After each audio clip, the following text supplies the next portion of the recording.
And now I'd like to invite David Grube, a member of our Random Review Selection Committee, up to introduce today's speaker. Okay, move it if you need to. Well, hi everyone. I'm so excited to be able to introduce Steve to you. I'm very honored to be on the Random Review Committee, and I had not heard of this book when people started talking about it and chose it. But I did know who would be the best person to review the book, and we were able to get him here.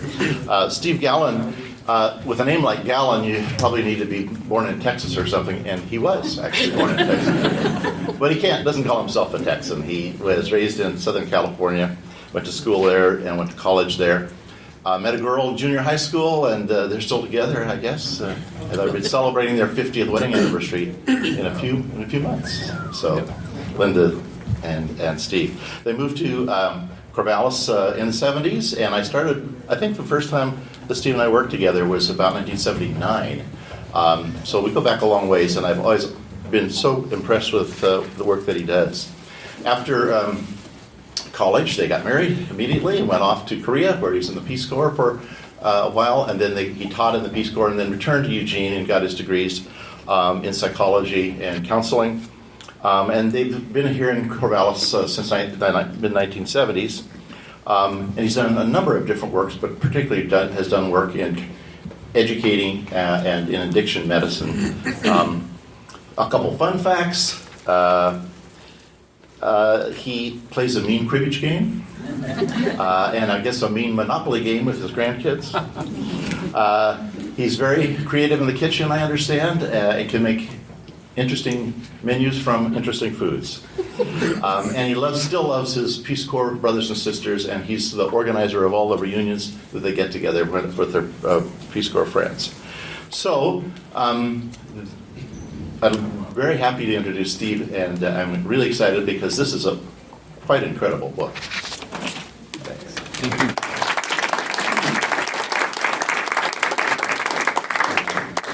David, thank you for that introduction. Very nice. And I know you had a collaborator on some of those kind of topics sitting in the front row.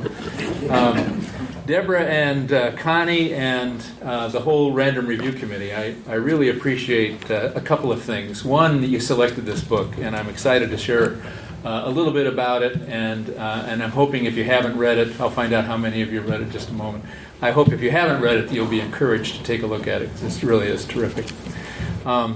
And I also appreciate being selected as the person to share a few comments about the book with you to try to get you interested in the topic. So let's get started. This is a topic that is infrequently discussed in our society. I think it's a closeted topic, talking about addiction. We have addiction in our community. We have a lot of addiction. I worked at the Mental Health Center here for 10 years as the substance abuse coordinator, and we were never without clients. And I know that there are programs here in the community that have continued. So it's a problem. But we don't often talk about it. The book is titled The True Tale of America's Opiate Epidemic, and I would alter that title a little bit. I would say it's the true tale of today's current opiate epidemic. This is not our first go-round with opiates. We have cycles of opiate addiction that go back in our history all the way to the Civil War, when soldiers were sent home dependent on morphine, and it created a lot of problems in the society at that time. So this is today's current epidemic. We go back 35 years in this book. It starts in the 1980s.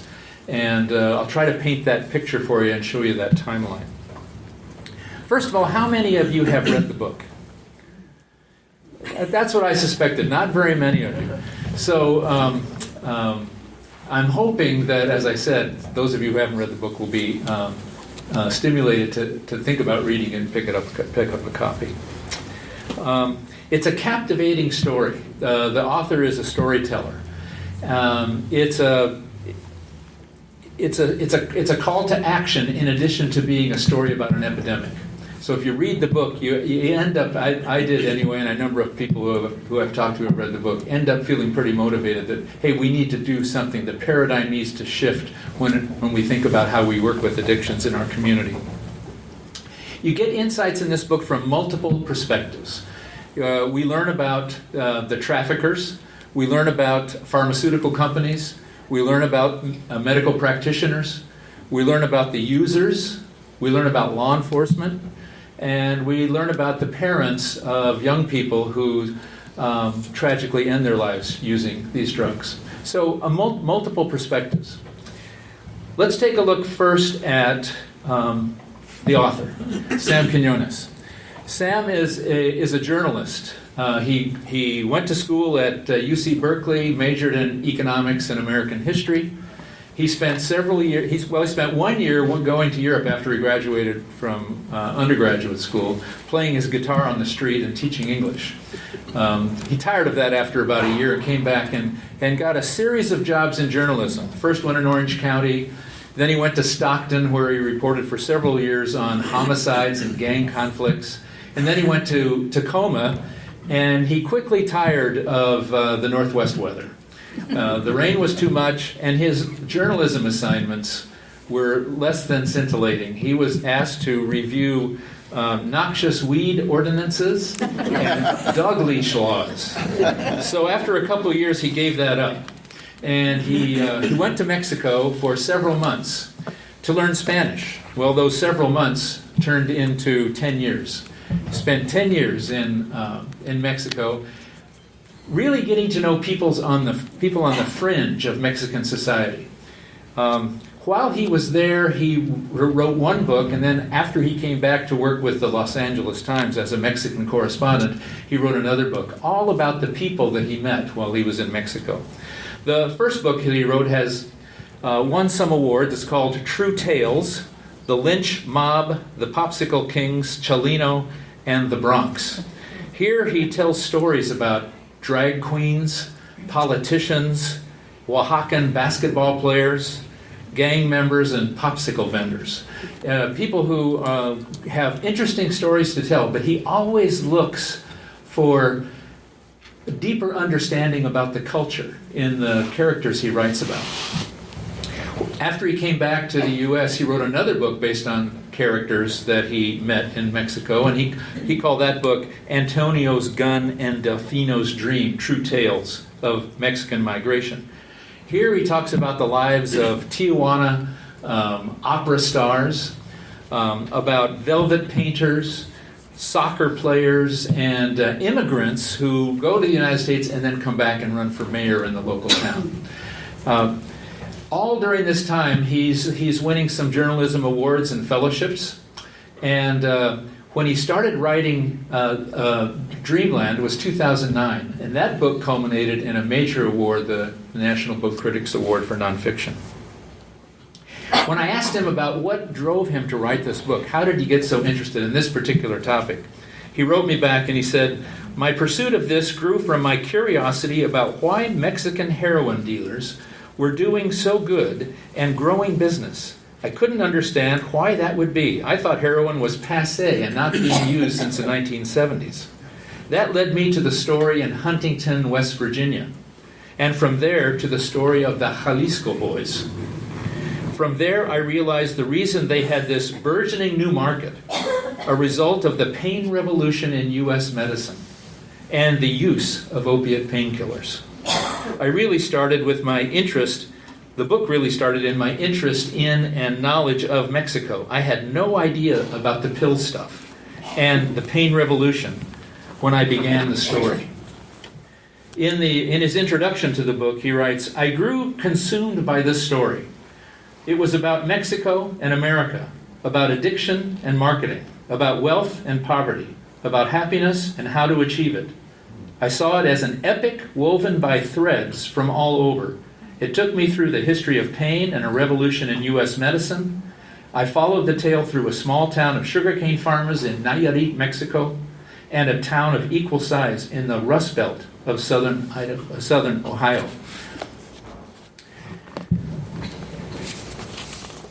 So before we start talking about the book, let me share with you a few facts that I think it's helpful for us to know about. Opiate medications, and the drug heroin, which we end up talking about later on. They all come from this plant, the opium poppy. and the resin that is derived from the opium poppy. The Sumerians, the Greeks, the Egyptians, they all knew about the pleasurable effects and the pain-relieving effects of this particular plant. For our purposes, morphine was first discovered in 1804, and that's where our story really begins. With the synthesis of morphine and the hypodermic needle, morphine began to be used as a pain reliever. It's very good at relieving pain. For people on short doses, for short periods of time, to treat acute pain. Then the story continues to 1984. Well, let me go back. Morphine, you know the derivation of the name morphine? Discovered by a German scientist, and it's derived from the Greek god of dreams, Morpheus. Interesting. Heroin gets discovered in 1898, by a Bayer pharmaceutical scientist, also a German, and it was known more for its euphoric effects, much stronger than morphine in terms of the psychological relief and euphoria that you derive when you take it. The name heroin comes from the German term for the word heroic. Interesting. Street use of heroin is usually through the hypodermic needle. You combine heroin, whether it be a powder of some type or a chunk of some type, depends on who makes it, how pure it is. You mix it with a little bit of water. Those who are concerned about their health will filter it through some cotton. Later in the life of an addict, the filtering goes away and you just draw the resulting solution into the hypodermic and shoot it. What is so magical about these drugs? Well, one thing is that they work. They work really good. They operate on the brain and the spinal system, nervous system. Morphine molecules, heroin molecules attach itself to the limbic system in the brain, from which we derive pleasure. The brainstem works on our automatic nervous system, heart rate, respiration, and so on. If you take enough of the drug, you will not survive. That's one of the reasons, when we'll talk more about overdose. And then it blocks pain, the transmission from wherever the pain is occurring in your body through the spinal cord to the brain. Really good at blocking that pain. The injury doesn't go away and it's not cured, but the pain is blocked, so we don't experience it so much. One more fact that I want to share with you. It's kind of the insidious fact about taking these drugs, and that has to do with the term tolerance. If you think about how much relief from pain or pleasure that you would get, consider that the blue bar on the far left. You take your first dose, and that's how much pleasure you receive. Over time, if you keep taking the same dose, the amount of relief from pain or the amount of pleasure you derive diminishes over time. So in order to recapture that initial pleasureful experience or relief of pain that you want, you have to increase the dose. Therein lies the insidious problem. It's a drug that requires increasing amounts of the drug in order to give you the same relief. That's how addiction evolves and develops. The difference between dependence and addiction. This is the last terminology I'll share with you before we get into the book. What is dependence and what is addiction? There's a lot of confusion in the community. Dependence is becoming adapted. Your body becomes adapted to the drug such that if you don't have the drug, you begin to feel withdrawal. With opiates, the withdrawal symptoms are very much like a severe case of the flu. You get goosebumps, you feel nauseous, you have a headache, joint pain, you feel terrible. People who are regular takers of this drug are looking for another dose so that they don't have to keep going through this experience, because the flu symptoms will last several days. Addiction, on the other hand, is dependence plus. Dependence plus a craving and an obsession with getting the drug, such that a number of things happen. Behavior and emotions get impaired. I don't act the same way when I'm taking this drug. And my ability to recognize that I might have a significant problem is diminished. I have multiple ways of rationalizing and minimizing the effect of the drug on my life. So loved ones will be telling me how my behavior or how my emotions have changed, but I won't see it if I have this disease. So it's a chronic brain disease. We know that. We don't exactly know all the mechanisms.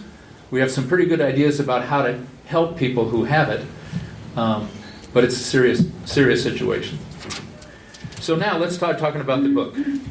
This book is not only a book about addiction and the epidemic and how it has evolved, it's also about compromises.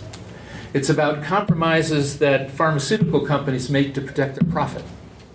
It's about compromises that medical practitioners make in order to succumb to or follow administrative pressures. It's about young people who compromise their behavior in favor of the ends rather than paying attention to the means. It's about young people who get trapped, who compromise the rest of their life as they get trapped in a downward spiral of drug taking and eventual addiction. And it's about the compromise that parents make in keeping the problems within their family secret so that the topic doesn't become something that the community can wrestle with. It becomes something that they're ashamed of, that they want to hide. The book is about all of those things. It starts in Portsmouth, Ohio. Dreamland, where the title comes from, was an amusement park, was really a recreational park with a swimming pool as large as a football field. In the heyday of Portsmouth, Ohio, southern Ohio, hard on the Ohio River, Dreamland was a place where parents took their kids in the morning and picked them up in the afternoon. It was a place where kids went to have fun.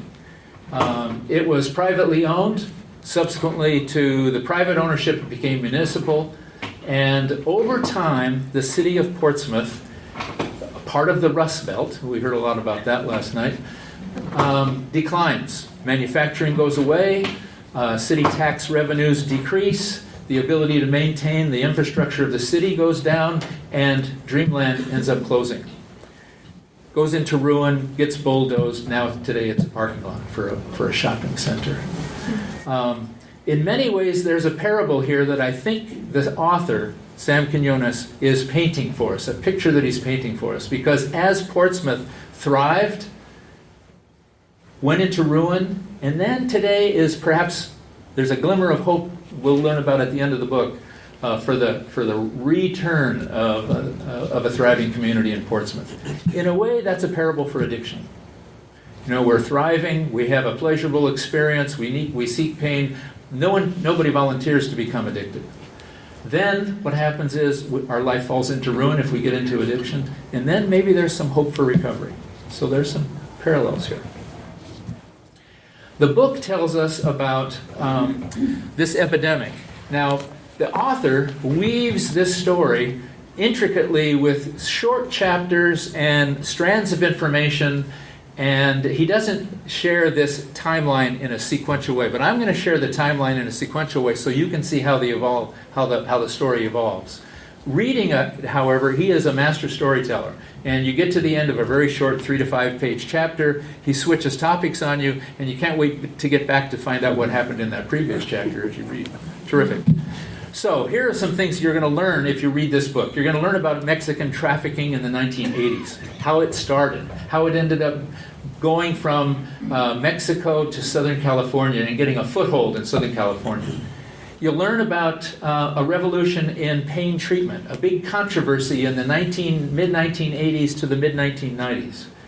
You'll learn about how physicians begin to prescribe opiates more liberally based on faulty science. You learn about how, because of tolerance, people who are using opiate medications to treat their pain or to seek euphoria, they need increasing dosages. They get to a point where they either can't get more of it from their physician, or it begins to be too expensive, and they begin looking for an alternative. Thus the arrival of black tar heroin. Then you learn about the Jalisco boys. These are young men who come from Mexico and market the drug up north. And then you learn about the tragedies. and the high overdoses. In Washington State, we had significant problems, 16-fold increase in overdose deaths from opiates over a 10-year period. So let's talk about each of these threads in the book just a bit to give you a flavor for what it's like. Nayarit is a state in the western part of Mexico, about midway down the coast. It's a terrific spot for growing opium. And this is a picture around Nayarit of an opium field. Local families learn how to take the resin from the opium poppy and cook it down into black tar heroin. This is what black tar heroin looks like. The guys who start moving this black tar heroin north are very creative about the way they do it. They buy a microwave on Amazon. They take the back off of the microwave, they pack it full of black tar heroin, screw the back on, take it to the local UPS store.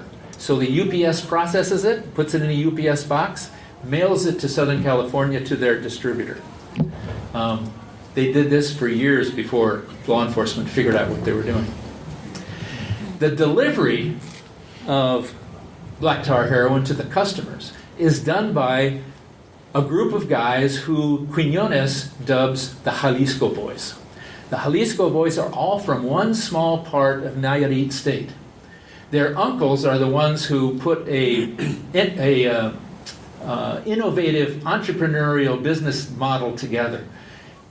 And these guys go north in order to make some money, not to live in the north in the United States, but to come back home, share the money with their family. They come from usually from poor situations, sugarcane farmers and the like, and they like to bring back gifts for their friends. They're neat, they're polite, they don't speak much English, they don't believe in violence, and they don't believe in using heroin, so they're non-users. They get paid a salary by their uncles. These kids would go north, drive a used car around, have a Nextel phone, get instructions for where to make their next delivery, and they get paid $500 to $600 a week, a king's ransom for these young people in Mexico. After 3 or 4 months, they would go back to Mexico, take the money back to their family, and maybe wait around for a while, get tired of the menial labor that they're exposed to, and they'll get re-recruited back to a different area so that the law enforcement folks don't recognize them. How do they deliver their heroin? They deliver it in small, uninflated balloons where they put 1/10 of a gram of heroin, charge $10 for it, put the balloons in their mouth so that if law enforcement stops them for a traffic citation or suspects they might be trafficking in heroin, they swallow the balloons. No heroin. So no prison time, no jail time. They get deported, but after a few months at home, they come back. They go to a different area. Happened over and over again. When they go back home, they go with suitcases loaded with gifts. The most prized gift they can take, their buddies, Levi's 501 jeans. At some point in the development of the trade, the sellers begin to trade Levi's 501 jeans for OxyContin, or not for OxyContin. Well, sometimes for OxyContin, but I'm getting ahead of the story. But for these little doses, little packages of black tar heroin. They also like to impress their friends and especially their girlfriends by purchasing time at the local county fair for the band to play. 2-3 hours, sometimes the whole night they'll pay for the band. And they become highly respected by their peers. One of the things they wanted a little money, they wanted respect from their peers, and they wanted, frankly, to avoid working in the sugarcane fields. Now, at the same time, in the 1980s, there begins to be a revolution around the use of pain medications.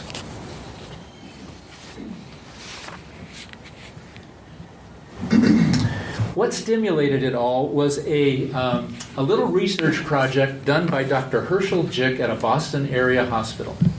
He and his assistant, Jane Porter, knew that their late-stage cancer patients and the patients that were coming out of the operating room needed pain relief.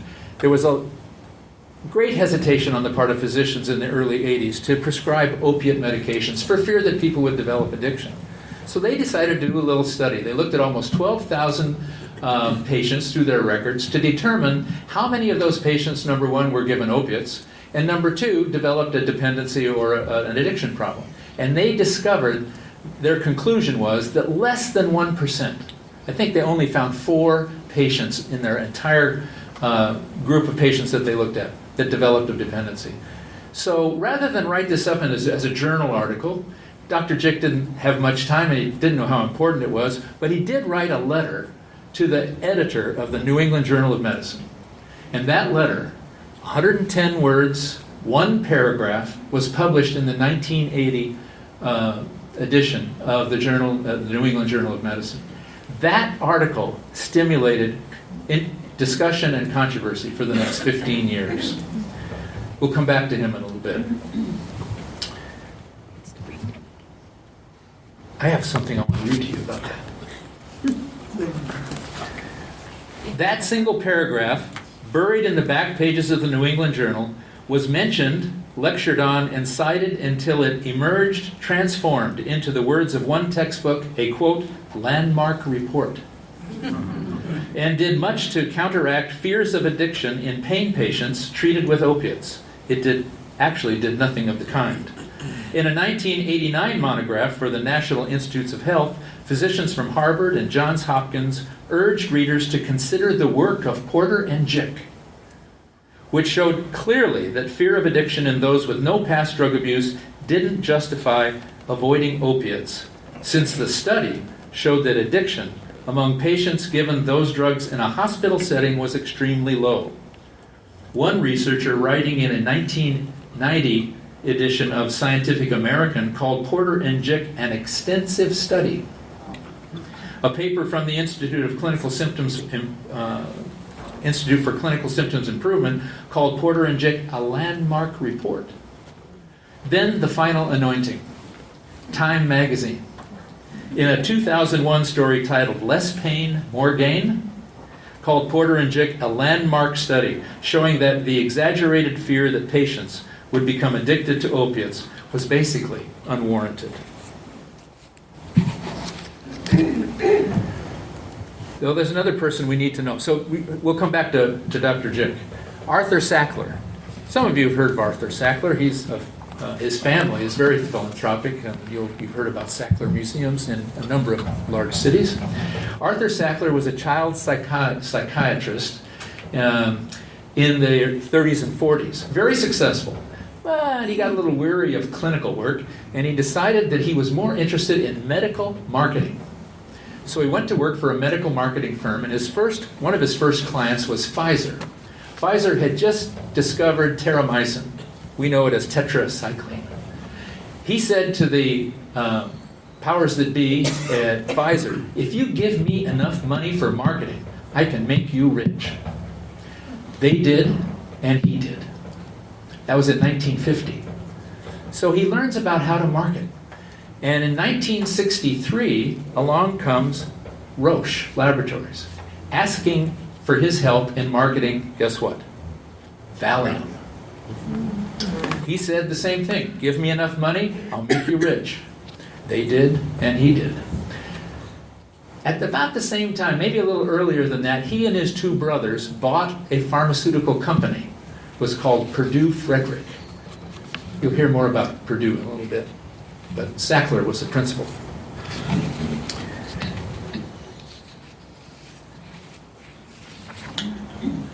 We need to learn about another guy. You learn about this man in the story too. Russell Portman, still practicing medicine today. He took Jick's conclusion. He was a palliative care physician in a hospital. He was concerned about helping people move through the end stages of their disease in less pain.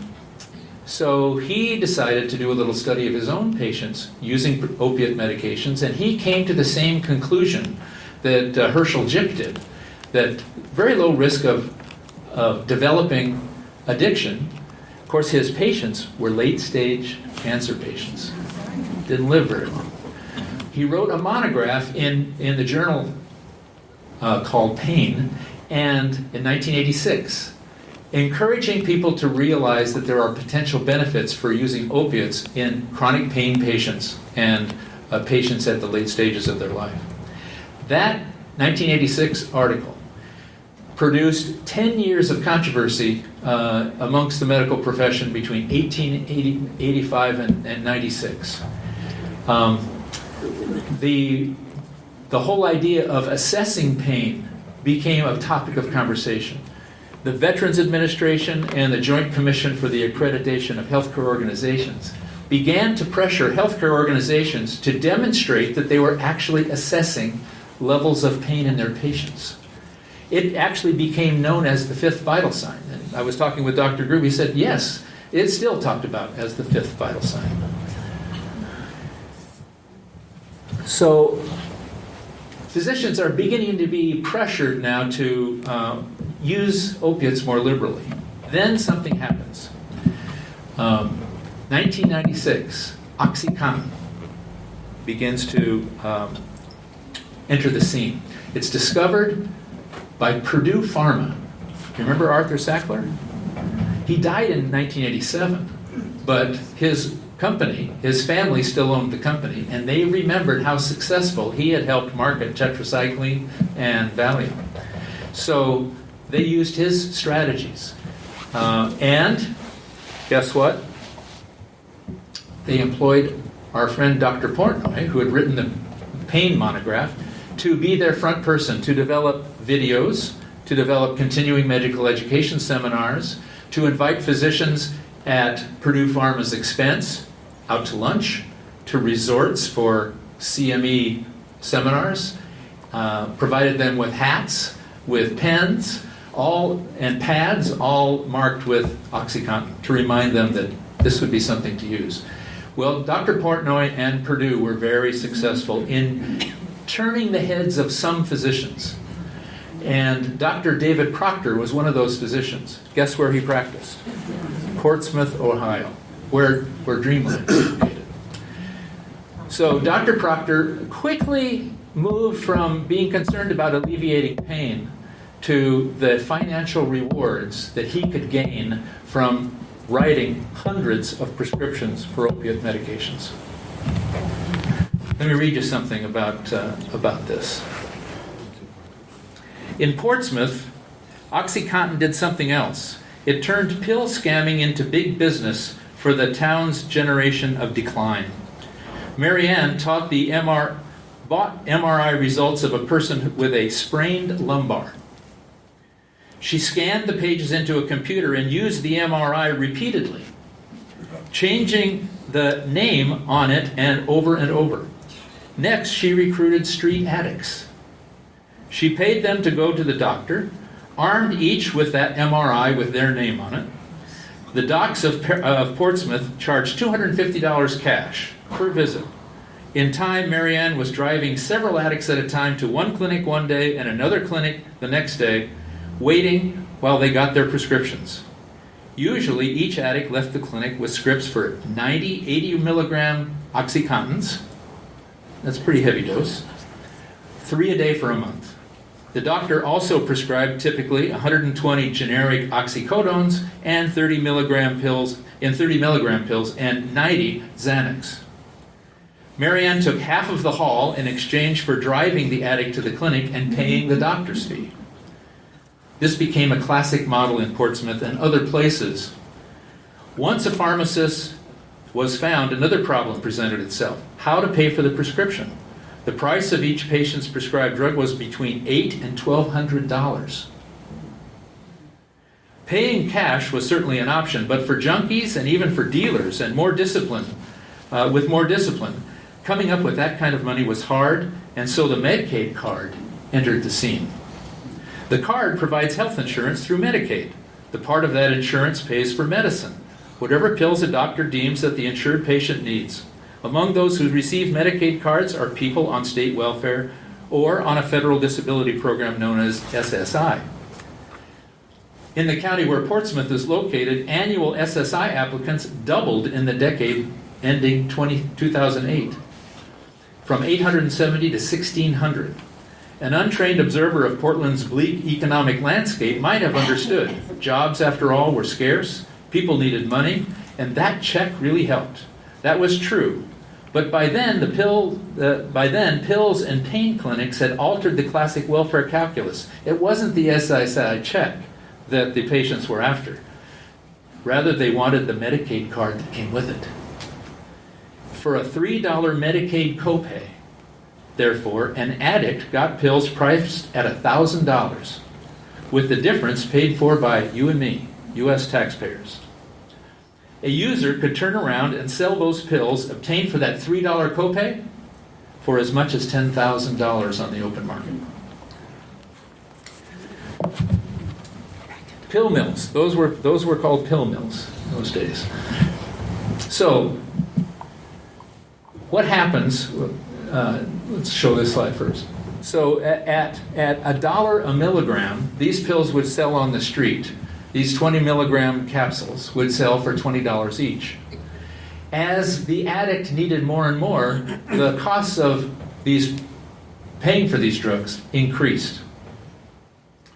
The users needed to find some other way of getting the drug into their system. Thus arrived the Jalisco Boys. The Jalisco Boys would sell these little balloons with 1/10 of a gram for $10. They were called dime bags because you can see the dime right there, about the same size as a dime.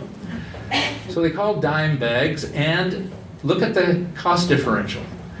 1/10 of a gram is 100 milligrams, $10. 100 milligrams of opiate medication at $1 a milligram on the street, $100.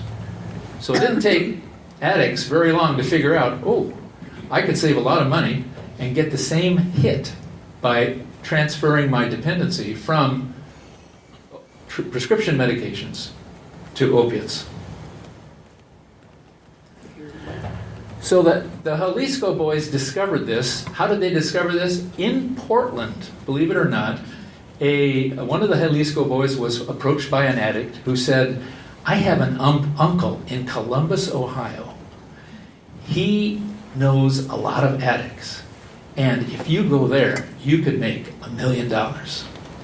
So this enterprising, bilingual drug trafficker said, okay, I'll take a flyer, I'll go there. He goes to Columbus, Ohio, meets a few of these addicts, they hands out a few samples, and lo and behold, the phone starts ringing. He calls Jalisco, recruited 4 drivers from the little village. They come up and they start selling. And very quickly, their network of sales reps goes from Columbus, Ohio, to Cincinnati, to Portsmouth, to Kentucky, to Lexington, to Charleston. They also go north. They go to Seattle, they go to Portland, they go to Salt Lake City, they go to Denver. The perfect storm begins to happen. OxyContin is liberally prescribed. Addicts, tolerance goes up, they need something else. And the Jalisco Boys discovered that in those small cities like Columbus and Cincinnati and Portsmouth, there's no competition. They stay away from New York and Boston and Chicago and New Orleans because there, the Colombian cartels and the Sinaloa cartels, they're mean dudes. They don't like people infringing on their territory. They don't mind killing people. They didn't want any part of that. The boys from Nayarit, they were neat guys just trying to make a buck, get back to the family. So they went to these small cities where there was no competition. But they also went to small cities that had these pill mills because they knew that the OxyContin addicts would eventually gravitate towards the heroin. And they went to affluent places where the kids were experimenting so that they could go to school and hang around the fringes and offer kids free samples. And they would rope these people in, create a huge customer base.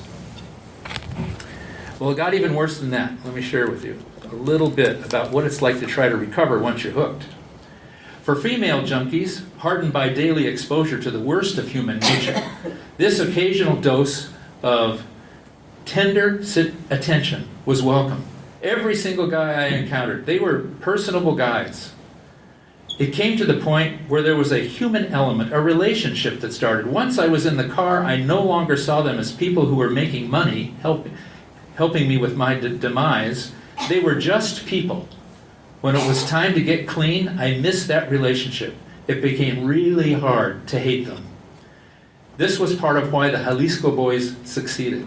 To their customers, many Jalisco Boys were not like typical heroin dealers who were addicts as well, cold and conniving. Some of the boys became friendly with their addict customers. Even through the language barrier, they were personable and sometimes charming.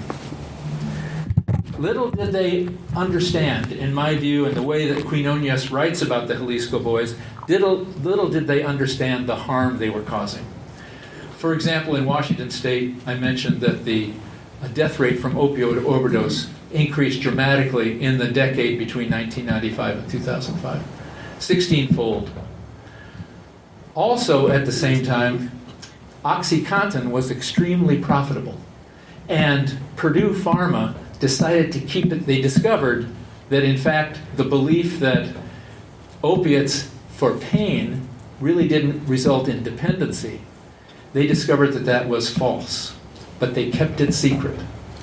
So it wasn't very long before, in 2005, 2006, class action suits were brought against Purdue Pharma.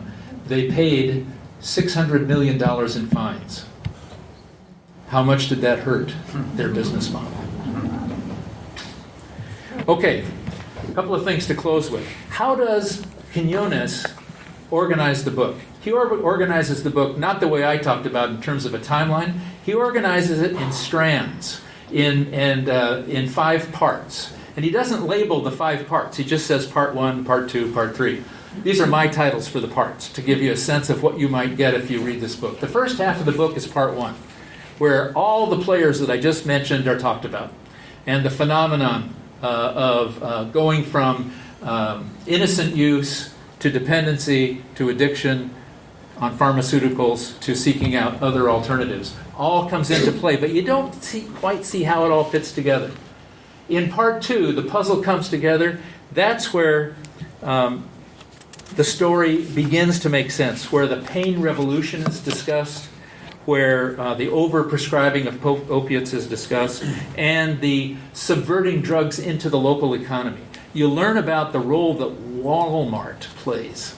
Walmart plays an important role in the whole story about how addicts can transfer their craving for a drug into a product which they take back. Here's how they did it. They found receipts in the parking lot of Walmart. They went into the store, got the item that the receipt was for off the shelf, and took it to the customer service desk where they got paid. Oh, the receipt might have been for a chainsaw. Okay, so then they can go and buy their drugs. So the puzzle comes together and you realize, oh my gosh, this is happening. The picture is not pretty. Part 3 of the book recognizes that addiction is taking place, but we don't have resources to treat all these people. Drug courts begin to emerge. We have drug courts here. Wonderful option. Treatment programs begin to grow from 15 beds to 150 beds. Sometimes they're privately funded, sometimes they're publicly funded. There's a realization that a new paradigm, a new strategy needs to emerge. That moves us into part 4, out of the closet. This is where parents don't keep the secret any longer.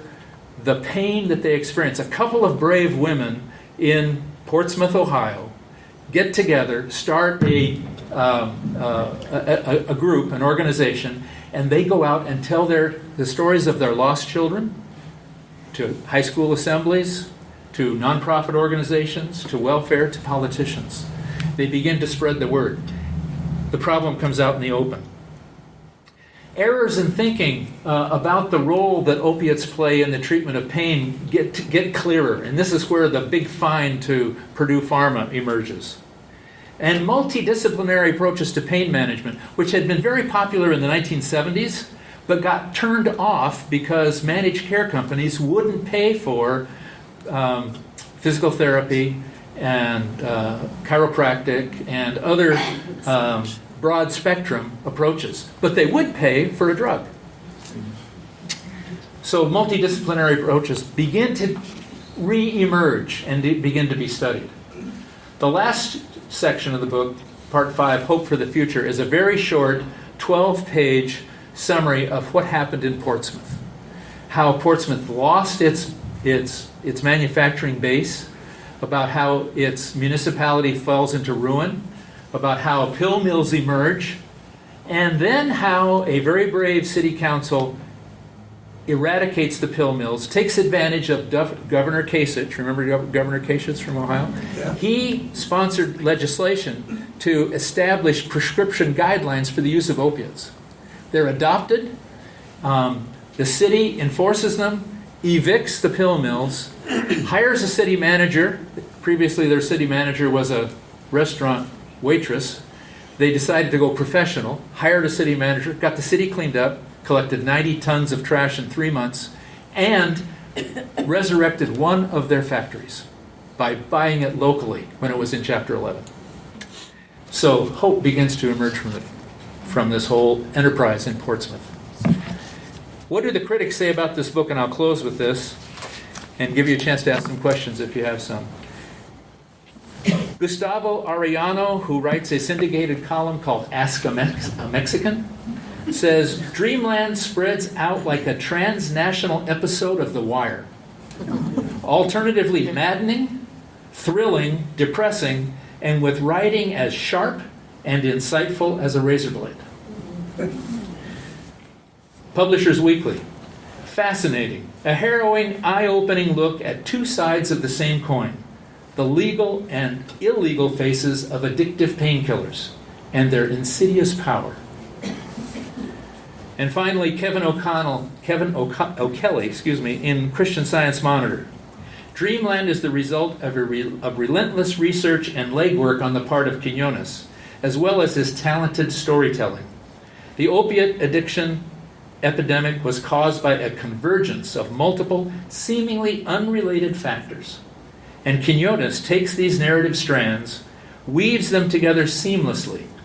He knows the perfect moment to leave one topic and move on to the next. I hope you'll consider moving on to reading this book. Thank you very much.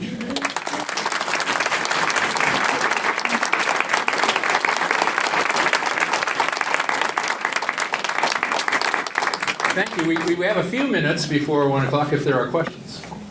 Yes, sir. Well, it sounds like it's a spread exponentially. Why don't doctors, after surgeries or injuries, that you go once, you get so many pills, and then the next time you go back, say, well, that's enough, use acetaminophen, and stop it right there. I think that's what a lot of doctors today are doing. But, there's high variability. I once had a little surgery not too long ago. I got 20 OxyContins from the doctor, prescription. I didn't even fill it, because you know what? I didn't even have any pain as a result. It was just a little surgery. Then I went to my primary care doc because my hip was absolutely killing me. For me, it was a 9 on a scale of 10. I was really hurting. And he gave me this little prescription for, Lynn, do you remember the name of it? I'm trying to remember. Tramadol. Tramadol. Gave 5 milligrams. Didn't even touch the pain. I just quit taking it. It wasn't worth it. So there's a high variability, very conservative approaches, and some people who aren't perhaps thinking as clearly as they should about the addictive potential of these drugs. And then if you hold on to them, a lot of addicts, when they come over to your house for dinner, and you're not aware of their use of these medications, they go in to use your restroom, they open your medicine cabinet and they look at what's there. Lots of people find medication missing from their medicine cabinet. Yes? Is there a way to medically know if someone's in pain, or do you just have to take the person's? That's the big problem. What was the question? Thank you. The question is there a medical way to assess objectively the existence of pain? The answer is no. It's a subjective report from the patient. But for quite a few years, in fact, the standard today is, for physicians, listen to the patient. The patient care and satisfaction with doctor services is something that's being measured these days. So if you've got somebody coming in to complain about pain, you don't know whether they have a history of using these kinds of drugs and they're looking for more, or whether they genuinely have pain.